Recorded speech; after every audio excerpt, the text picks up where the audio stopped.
Oh, save me from the festive season where I have to wear jerseys like this and sit at tables with people that trigger me, and I have to be pretending that I'm okay. Okay, welcome to this episode, which is about surviving and thriving in the festive season. This could be family events, friends and parties and barbecues, or whatever you call them in your country. It could also be work events and mixers and social things. And this episode is all about surviving and thriving at any of those occasions, avoiding getting shutting down, and really showing up in a way that connects. Before we go any further, please like and subscribe to this channel, and let's get into it. Firstly, why would we want to even bother working on how we show up at these events over the festive season? Well, we're going to spend a whole lifetime around other human beings. And for some of us, these family events or social work occasions can be triggering. We can have an automatic conditioned shutdown mechanism where we start to become small or less than, or we become a lot. Woo, it's me, it's showtime. And then the next day we're like, oh, I feel like that wasn't great. I wasn't my best. I feel ashamed, or that family member or that coworker really triggers and annoys me, and it's always the same. And then I start becoming spiky and spiny, or I shut down and become grumpy. And we have the opportunity to actually decide how we show up. It doesn't have to be forced upon us by our environment. So this episode is all about grabbing the opportunity around other human beings to work through the difficult stuff and really thrive and enjoy ourselves. So what I'll be sharing is 5 tips or tools or tricks or hacks or things to play with. I haven't got it all perfect myself, so I'll be using these where I need to. And I'd love to get some feedback from you, how these work out for you. But let's get busy with some fantastic tips for playing with festive season social events. The first tip is to deepen in presence. And what I mean by this is to choose to be present. Go into each one of these events with a bit of a strategy, which is that you're going to double down on being there, really focusing on how you show up. So what this means is going in with a bit of an intention. I'm going to stay conscious. I'm not going to just wooze out and drop into my old conditioning and end up getting angsty, angry, too much, too little, all of that. I'm going to go in with a bit of presence and strategy. And we can really enhance this by breathing.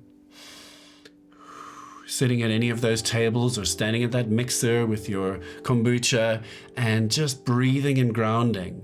So this could involve feeling the lower body, really being aware of the body in the seat. You could be aware of your feet or aware of your butt and lower back in the seat. Let's do that now as we're here. Slowing down and becoming intentionally more present. Becoming mindful. Where am I? Oh, okay, I'm here and I'm conscious that I'm here. Aware that we're aware. Mindful and present.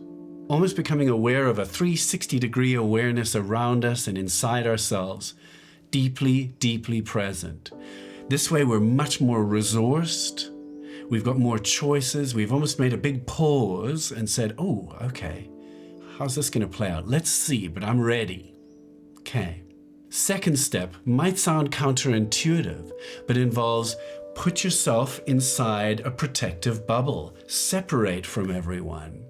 So before we even arrive at that event, surrounding ourselves, it could be an imaginary bubble, like an invisible protective dome. It could be like a perspex dome. It could be plexiglass. It could be a wall and moat. It could be a wall of flowers or surfboards or kind of really angry hummingbirds all just floating above, keeping you completely separate and safe. And so you kind of float into this gathering with a sense of separation, a sense of being inside ourselves.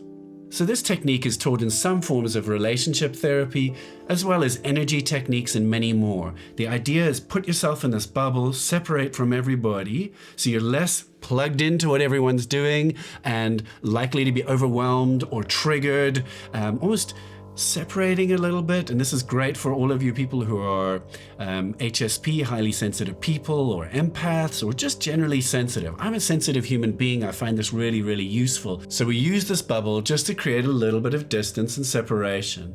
And then we use the third tip to counterbalance this. Having created this sense of separation, we drop some of our awareness down towards our heart, and we choose to be a little bit more heart-centered. This can involve a little bit of softening or warming up or choosing to be in the heart. And it's a conscious choice. We can be up in our heads, just doing the normal dialogue, trying to be witty or whatever else it is. Here, what we're trying to do is just drop our awareness down to be more heart-centered. And so the second and third tips counterbalance each other. We've got this sense of protection or separation from everybody with our boundary, but then we warm it up through consciously choosing to be heart-centered and connect from here. You could say we're separate, but deeply interconnected this way. Tip the fourth, what to do with those family triggers or those emotional moments where someone gets to you. Now, again, using our boundary, very important, but suddenly we've got emotions in our body. We might have a stomach that's turning a little bit, or a solar plexus just below the ribs that's feeling like, see, they did that thing again. And so now we've got a body that is triggered. And so what we do here is we take a breath, we take a pause, and we take ownership that our body is triggered. It's like my body is triggered, so I've got to deal with my body. That's one thing I've got control of, you could say, or at least I can work with. So what we want to do here is to take our hands over each other like this and pop them onto our legs. If you can do this beneath a table. And what you can do is just tap left and right, very slowly, and bring awareness down towards the legs. In other words, be aware of the feeling of your hands tapping. Let's do this right now. Be aware of the feeling of our body in the seat, the heaviness of our body, and just keep bringing awareness down here and breathing. And so we do this for a minute or two.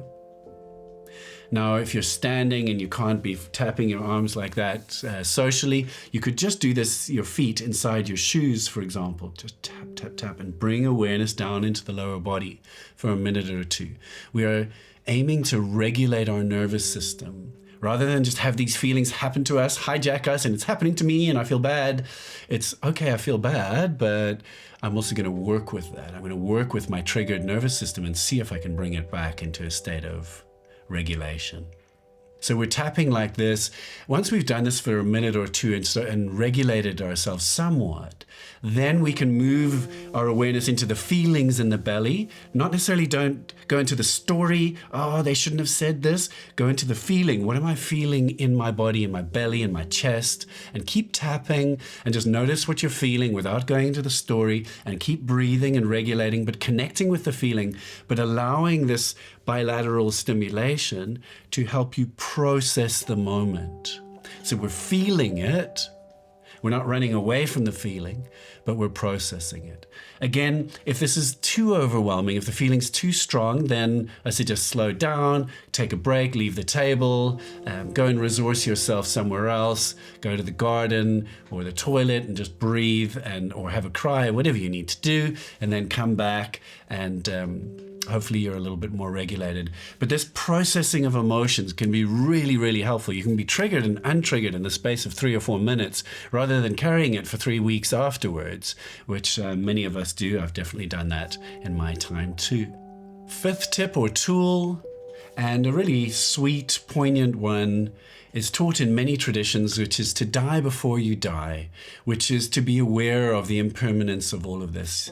One is at a table with co-workers, and you can almost imagine that this is like a kind of a last supper, like you'll never see them again. What happens if I just don't make it home, or that person that triggers me, I never see them again? Well, for some of you, that might feel like a bit of a relief if you move into your heart and just allow there to be a sense of poignancy to be there. Let's just say it is a family member that triggers you, and just to have gratitude. This is like this sweet short time that we have together. Feel into, I'm just here for a short time, and everyone's trying their best, and we're all so human and imperfect and lovely at the same time. And so with this sense of impermanence, just knowing that we won't be around them for that much longer. We're just not here for that long. Moving into some sense of poignancy or gratitude, forgiveness, and ultimately, hopefully, enjoyment, finding just some joy in all of the beings that are with us, including the ones that trigger us. Like, this is our crazy short human life. It includes the ones that we get on with like a house on fire, and it includes the ones that trigger us. And this is our short, sweet life. And so we kind of move into our heart, into a bit of whimsical, humorous gratitude for this short, beautiful existence. So that's one you can play with. Try it out. Those are the 5 tips. I hope you enjoyed them. Please put them into action. Let me know what worked for you. If something else works for you, please share in the comments too. And I'm wishing you just the best time being a human with other human beings, and much love.